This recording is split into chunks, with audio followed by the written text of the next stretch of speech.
Tama se retrouve dans un donjon souterrain, se demandant où il est exactement. À ce moment, il se rappelle qu'il vient d'être tué par un démon.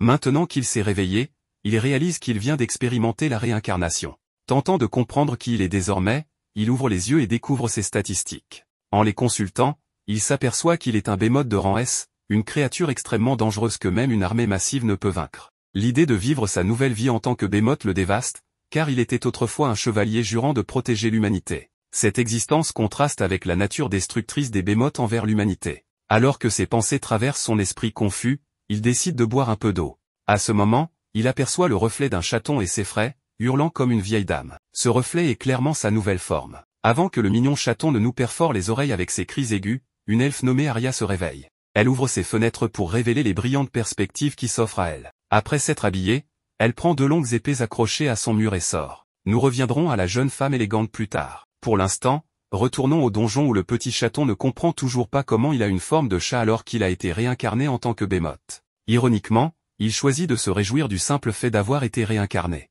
En avançant, il rencontre un Slim de rang et devine que la créature idiote veut goûter à sa chair. Ne voulant pas finir sur le menu, il vérifie ses statistiques et découvre une compétence nommée hurlement rocheux. Sans perdre de temps, il hurle une pierre vers le Slim, qui éclate en éclaboussures. Après cela, il commence à ressentir une grande faim et, faute de mieux, il goûte le Slim. À sa grande surprise, le Slim est délicieux, et il continue de s'en régaler. En mangeant, il réalise qu'il peut acquérir les compétences des monstres qu'il dévore. Grâce au Slim, il gagne une compétence de stockage qui lui permet de conserver tout ce qu'il souhaite. La première chose qu'il décide de stocker est les restes du Slim, afin de pouvoir s'en régaler plus tard. S'habituant à sa nouvelle forme et à ses pouvoirs, il part défier d'autres monstres du donjon, un wyvern de rang B, un minotaure de rang C, un golem de rang B et un serpent venimeux de rang C. Après avoir vaincu chacun de ces monstres, il les dévore et acquiert des compétences telles que le vol, la boule de feu, le corps de fer et des crocs empoisonnés. En cherchant une sortie du donjon, il aperçoit un coffre au trésor brillant et devient fou de joie en le voyant.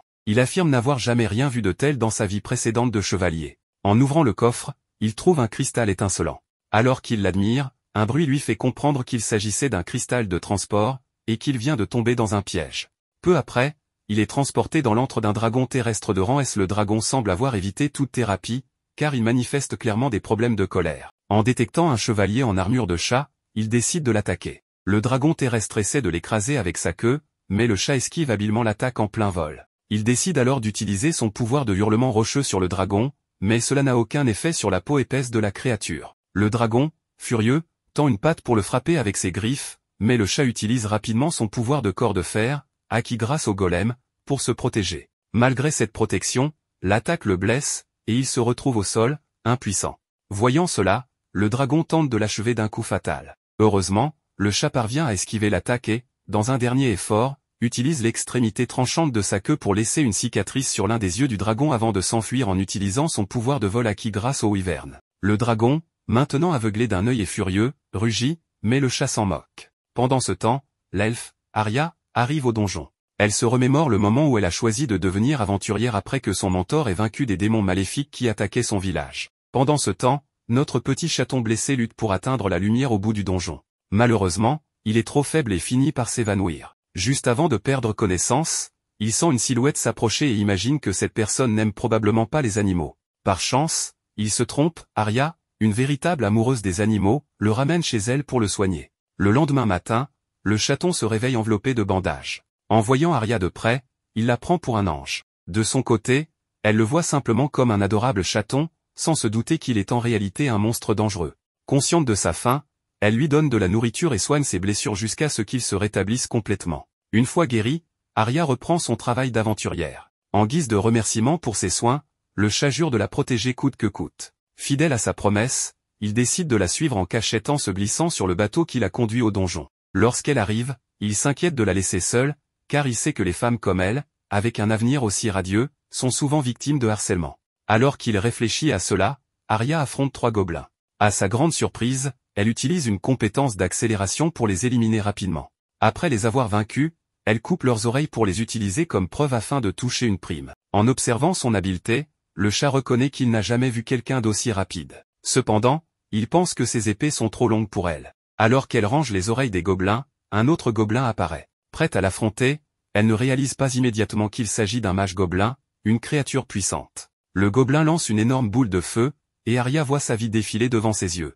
Juste avant que la boule de feu ne la touche, le chat la pousse hors du chemin. Ne voulant pas révéler sa véritable identité, le chat utilise ses griffes pour attaquer le visage du gobelin, le faisant tomber dans un escalier profond. Reconnaissante, Arya emmène le chat à la guilde des aventuriers pour échanger les oreilles de gobelins contre de l'argent. À leur arrivée, ils sont interrompus par un idiot en armure nommé Cassement, qui veut qu'Arya rejoigne son groupe. Le malotru essaie de lui attraper le bras, mais le chat intervient et mord violemment sa main. Tandis que Cassement hurle comme une fillette, le chat lui saute de nouveau dessus, lui griffant le visage et le ridiculisant davantage. Cela met Cassement dans une telle rage qu'il sort son épée pour attaquer le chat. Cependant, avant qu'il ne puisse agir, Arnold Holzwelzenegger, le réceptionniste musclé de la guilde, intervient pour l'arrêter. Bien qu'Arnold ait une allure imposante, il est également un aventurier redoutable. Voyant Arnold, Cassement prend peur et s'enfuit. Arya remercie Arnold pour son aide, et celui-ci, impressionné par le chat, le prend pour un chevalier en armure brillante. Puisqu'il a sauvé Arya 2 fois en une journée, Arya décide de le nommer Tama et le proclame officiellement comme son animal de compagnie. Cela signifie qu'il peut désormais l'accompagner dans ses quêtes sans avoir à se cacher comme auparavant. Après avoir soumis les preuves de sa chasse aux gobelins, Arnold informe Arya qu'elle est éligible pour une promotion dans un rang supérieur. Ce soir-là, Arya, un peu ivre, emmène Tama avec elle pour un bain. Malgré ses réticences, Tama finit par céder et se retrouve à partager ce moment avec elle. Alors qu'ils se baignent, Arya confie une histoire de son enfance, lorsqu'une sainte de l'épée est intervenue pour sauver son village attaqué par des démons. Cette expérience l'a inspirée à devenir plus forte pour protéger les autres. Le lendemain matin, Arya et Tama se rendent à la guilde des aventuriers, traversant un marché où Arya est accueillie chaleureusement. Une fois à la guilde, Arnold tente de la prévenir d'un problème, mais avant qu'il ne puisse finir, Cassement réapparaît, armé d'un ordre du baron exigeant que Tama soit exécutée pour l'avoir blessé. Arya supplie Cassement d'avoir pitié, et celui-ci propose un duel. Si Arya gagne, elle peut garder Tama, mais si elle perd, elle doit devenir sa femme. Arya, n'ayant pas d'autre choix, accepte. Le soir, une foule d'aventuriers se rassemble pour assister au combat, avec Arnold comme arbitre. Cassement, tentant de paraître chevaleresque, permet à quiconque de rejoindre Arya, mais tous les aventuriers ont trop peur. Finalement, Tama décide de l'aider. Le combat commence, et bien que Tama tente de charger Cassement, ce dernier s'avère être un adversaire redoutable. Arya utilise sa compétence d'accélération, mais Cassement l'esquive et la contre avec un coup dans l'estomac. Il bloque également ses attaques de couteau avec sa cape et la rabaisse en affirmant qu'elle ferait mieux d'être une femme au foyer qu'une aventurière. Sentant que sa maîtresse est sur le point de perdre, Tama est contraint d'utiliser ses pouvoirs. Après de longues hésitations, il décide d'assumer les conséquences. Au moment où Cassement s'apprête à porter un coup final à Arya, Tama intervient avec son corps de fer pour bloquer l'attaque, brisant l'épée de Cassement. Tama utilise ensuite son hurlement d'éther pour propulser Cassement en l'air comme un Superman de bas budget. Convaincu que son identité de monstre sera découverte et qu'il sera exécuté, Tama accepte son sort. Contre toute attente, les spectateurs concluent qu'il est un simple chat élémentaire. Arya est déclaré vainqueur du duel et autorisé à garder Tama. Le lendemain matin, alors qu'Arya dort, Tama réfléchit à la manière dont il a pu être confondu avec un chat. Finalement, il accepte son destin et décide de rester auprès d'Arya en tant que son fidèle animal de compagnie. Le lendemain, alors qu'elle essaie de câliner Tama pour le sortir du lit, il lui fait des gestes audacieux à l'oreille, ce qui la fait réagir de manière incontrôlée. En tant que chevalier honorable, avant sa mort, il décide de mettre fin à cette situation et de s'éloigner. Cependant, elle continue à l'appeler, réclamant davantage. Plus tard dans la journée, à la forge, Arya rend visite à Vulcan, son ami. Arrivé sur place avec Tama,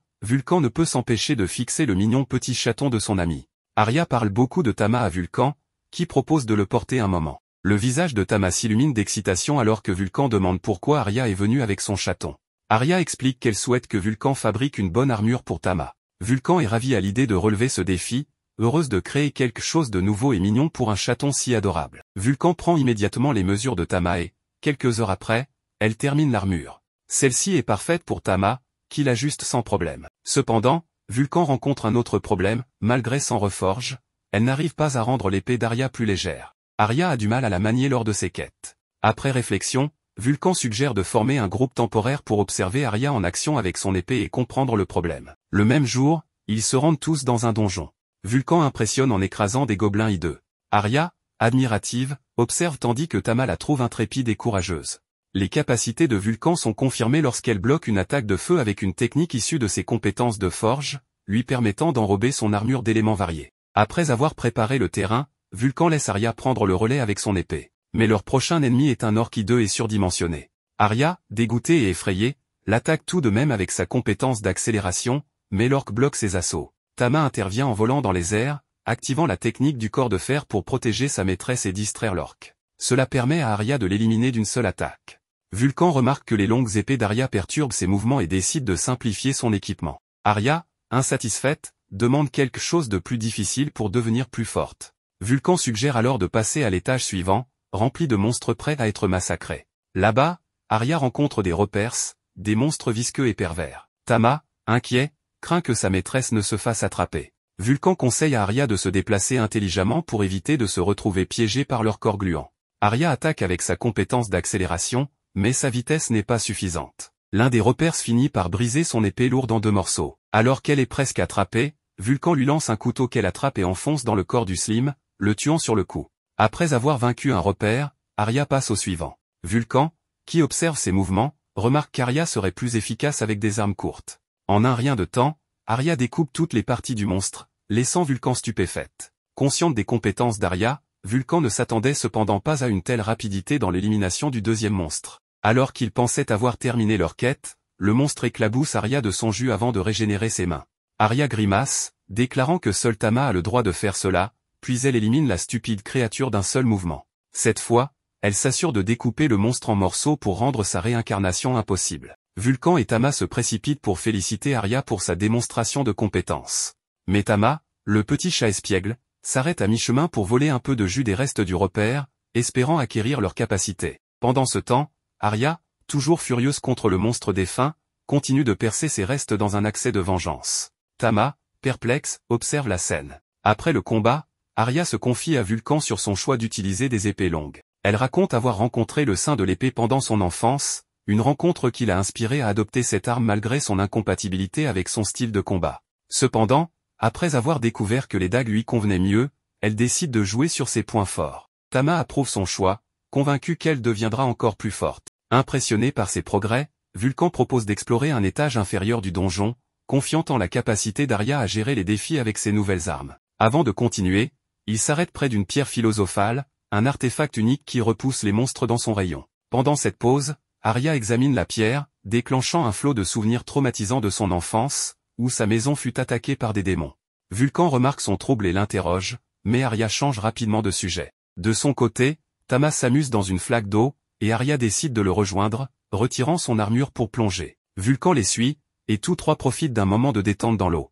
Pendant cette pause, Arya pose des questions à Vulcan sur son ancien groupe d'aventuriers.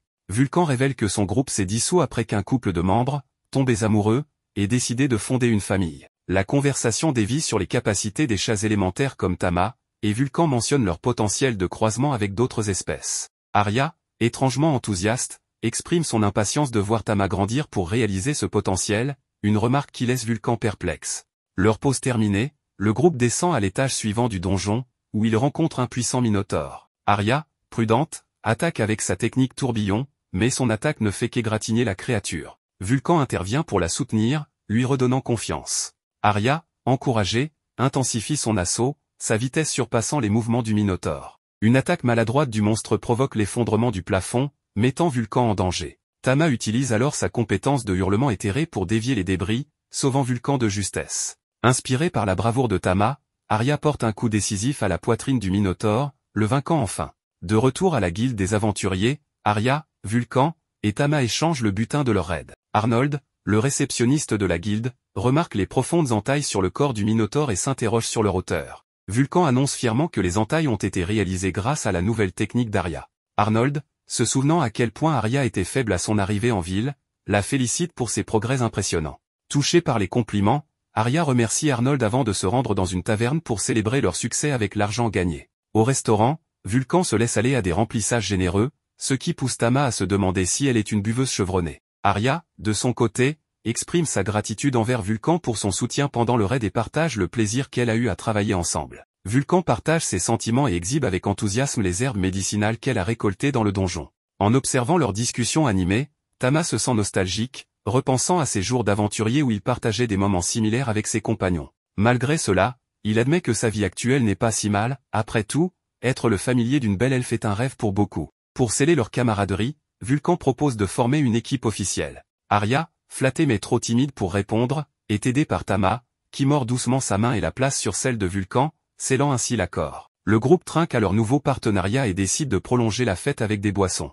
Plus tard dans la nuit, Tama, coincé entre l'armure imposante d'Arya et Vulcan, peine à trouver le sommeil. Il entend Arya murmurer dans son sommeil qu'elle ne veut pas qu'il soit trop brutal. Suspicieux mais intrigué, Tama parvient à rester calme. Pour se distraire, il vérifie ses statistiques et découvre qu'il est éligible pour une évolution. Cependant, évoluer pourrait le transformer en un immense bémote et mettre en péril sa vie actuelle auprès d'Arya et Vulcan. Il décide de renoncer à évoluer pour rester leur loyal compagnon.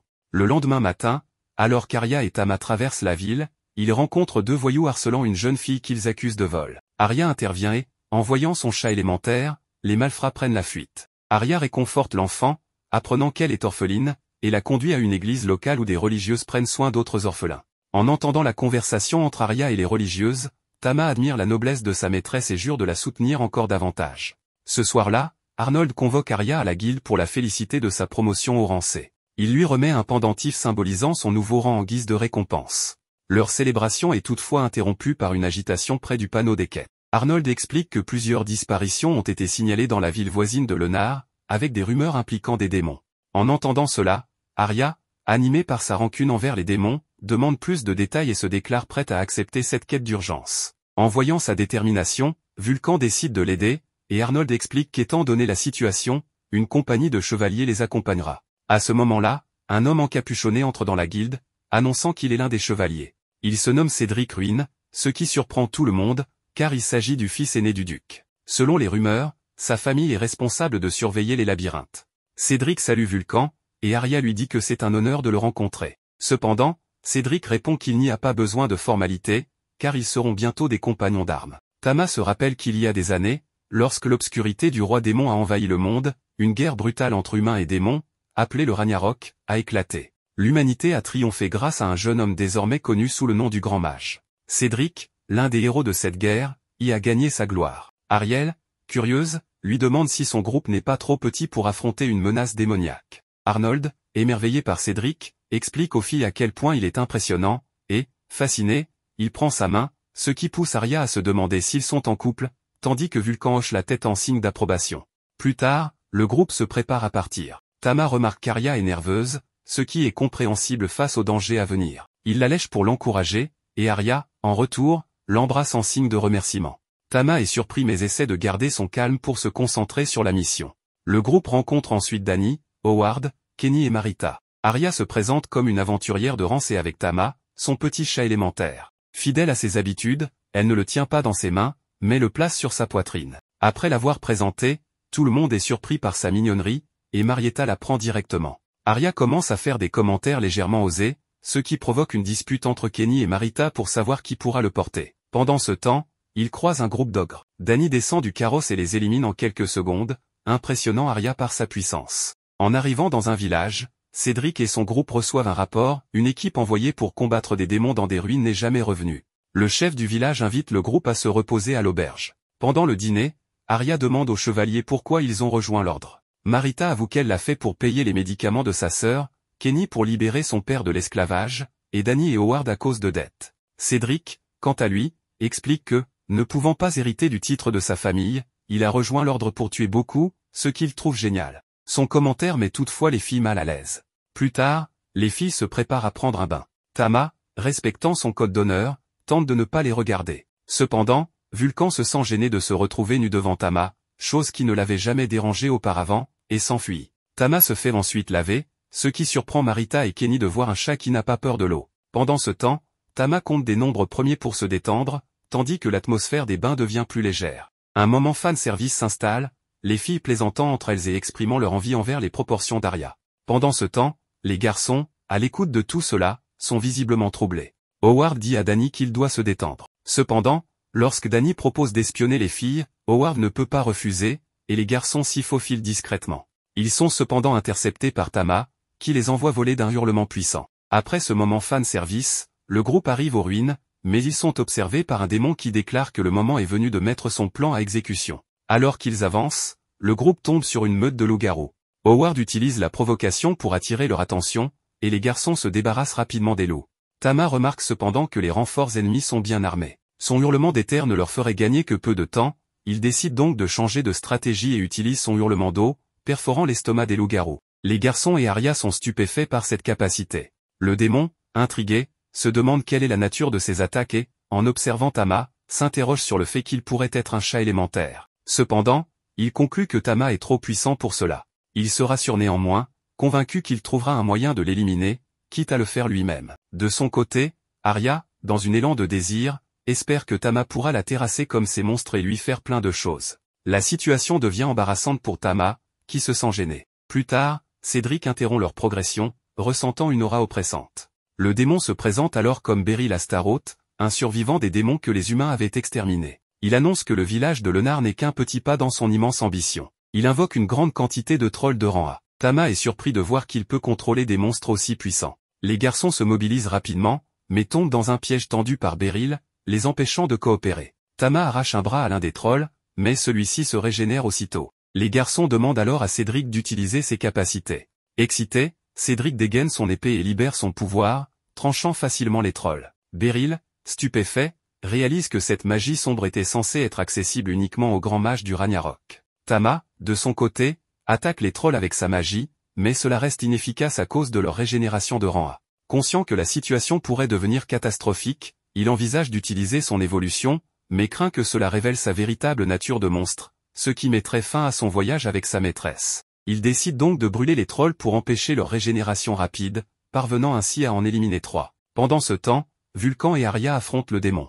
Grâce à une bonne coordination, Arya parvient à le poignarder dans la poitrine. Le démon lui rit au nez, affirmant qu'une telle attaque ne peut pas l'affecter, mais l'épée commence à briller et blesse gravement le monstre. Ce dernier attaque rapidement Arya, la faisant tomber au sol. Tama court immédiatement vers sa maîtresse et est horrifié de voir qu'elle est empoisonnée. En examinant la dague, il réalise que le poison est d'une nature inquiétante. Le démon, avant de se transformer en pierre et d'être pulvérisé, déclare que non seulement Arya, mais toute l'humanité, est condamnée lorsque le pouvoir de son maître reviendra. Le poison d'Arya progresse rapidement. Cédric comprend qu'il s'agit de la toxine d'un dragon venimeux et qu'ils doivent l'emmener immédiatement en ville. À leur arrivée, le médecin leur annonce tristement qu'elle ne survivra que jusqu'à midi au mieux. Vulcan demande s'il existe un antidote, mais le médecin répond que personne n'a encore réussi à neutraliser cette toxine. Il confie néanmoins qu'un antidote est possible, mais pour cela, il faudrait l'œil d'un dragon terrestre. À ce moment, Tama se remémore le dragon terrestre qui avait failli l'envoyer rejoindre Saint-Pierre. Pendant que les autres réfléchissent à une stratégie,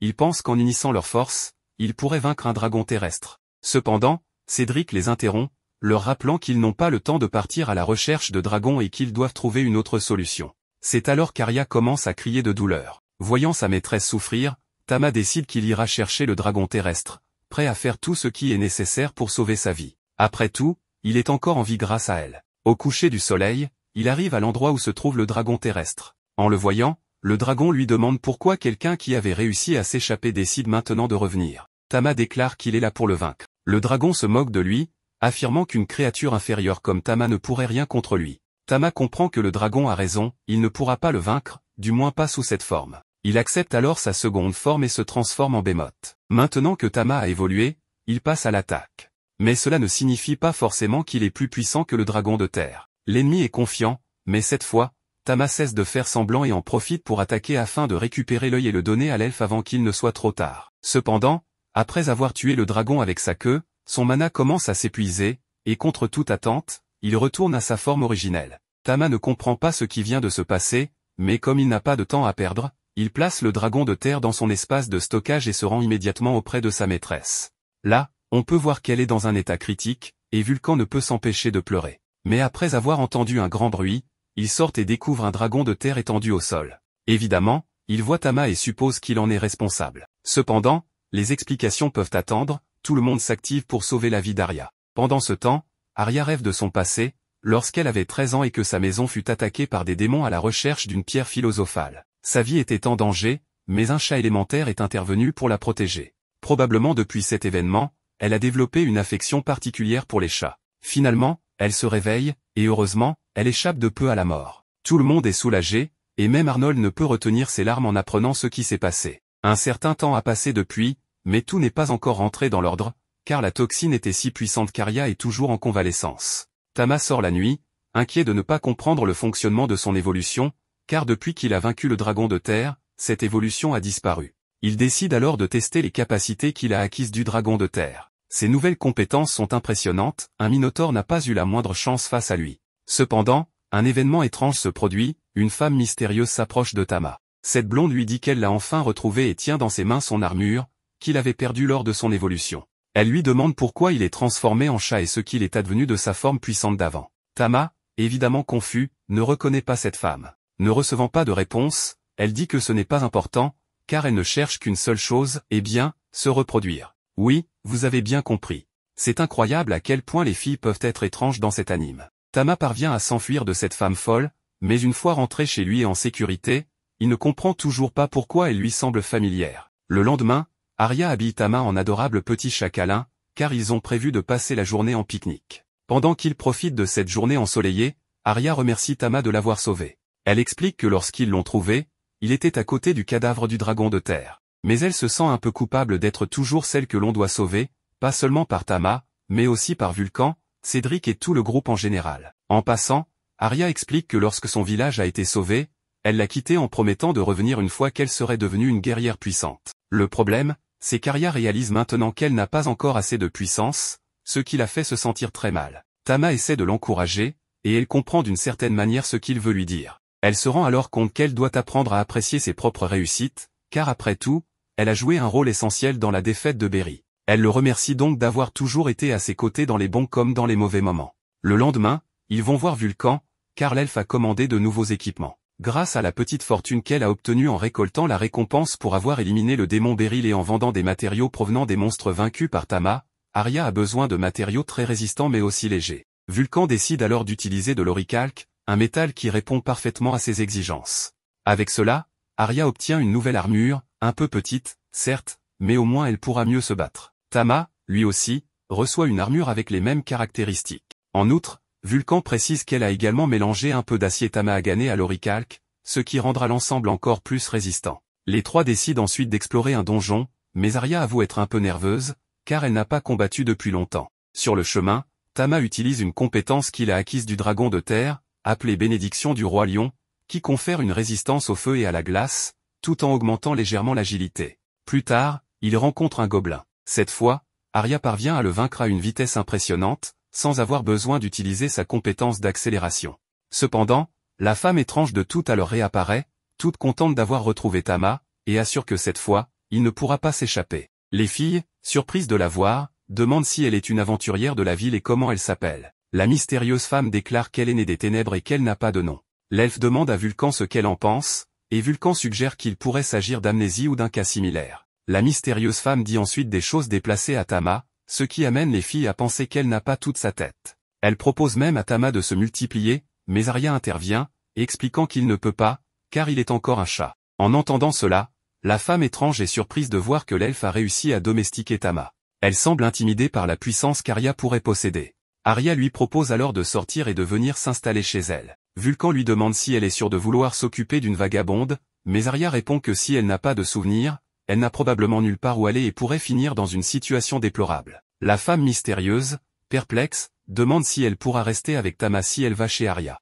Celle-ci lui répond que oui, mais à voix basse, elle assure au protagoniste qu'elle le protégera de tout danger. Cependant, Tama n'a pas l'air du tout d'accord avec cette décision, ce qui se voit clairement sur son visage. Pendant leur voyage en bateau, Arya propose de donner un nom à la mystérieuse femme. Vulcan lui demande quel nom elle aimerait, mais il est clair qu'elle s'en moque complètement. Après y avoir réfléchi un moment, Arya propose de l'appeler Stella, un nom qui signifie beau dans sa terre natale. La mystérieuse femme ne sait pas quoi en penser, mais en voyant que Tama semble apprécier ce nom, elle accepte. À partir de maintenant, elle sera donc appelée Stella. À leur arrivée, tout le monde profite d'un bon bain, et Stella est ravie d'être aussi propre. Pendant la nuit, alors que tout le monde dort, Stella appelle Tama et lui dit qu'il est temps d'avoir une conversation. Ce qui est curieux, c'est que Stella peut utiliser la télépathie, et il devient évident qu'elle sait parfaitement que Tama peut comprendre le langage humain. Cela intrigue le protagoniste. Elle lui rappelle qu'il ne devrait pas être surpris, car lorsqu'il lui a enlevé la vie, il a utilisé des mots humains. Cette révélation laisse Tama totalement confus, car elle est bien vivante et devant lui. Mais Stella le traite de crétin s'il ne peut pas la reconnaître après l'avoir affrontée à 2 reprises.